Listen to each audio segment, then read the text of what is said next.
it works, because we're just going to paint on the thinnest layer possible. Alright. So, I'm going to find which way is up. Okay, this one has this top right here. This part right here has the offset notches. And we're going to line that up with a few.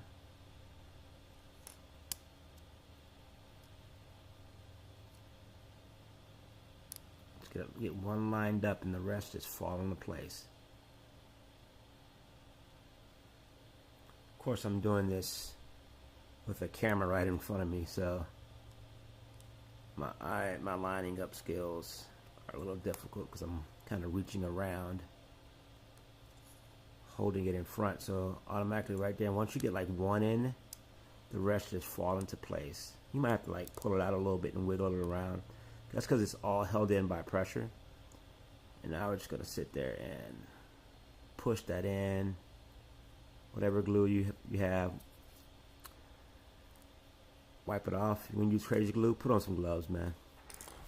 Alright, so we're going to let that sit. And the next part is to put in your motors. Now, I'm going to not necessarily use this one, because I want to actually keep this one. So I'm just going to put the motors in.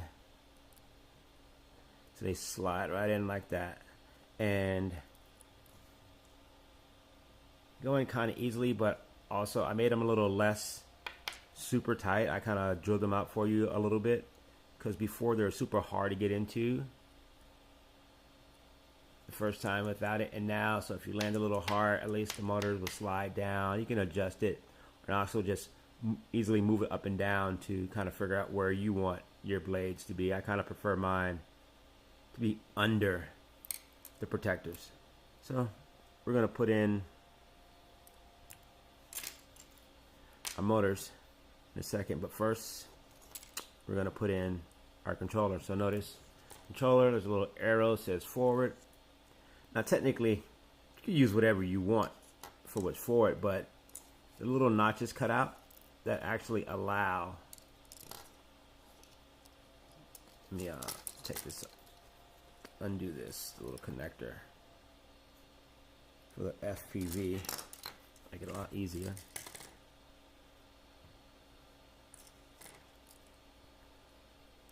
I'm gonna look and see what's forward. Notice how these are kind of offset, so they fit right in between there.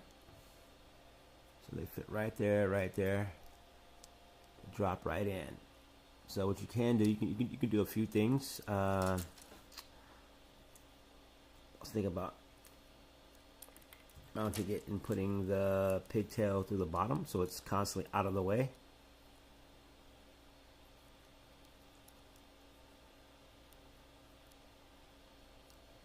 Because for the most part, I don't use the screw in the back. So kind of line up your screws a little bit, and you kind of want to kind of make it so the screws line up in a way that they actually force the board to sit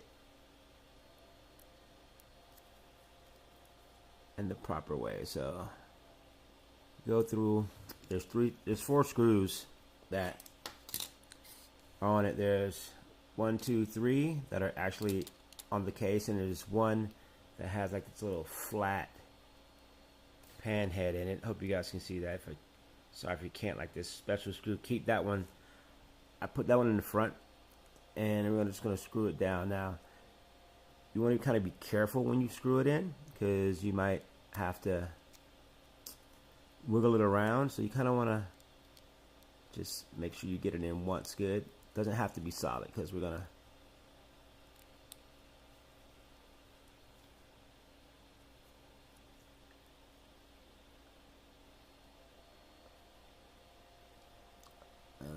go ahead and move our antenna out of the way.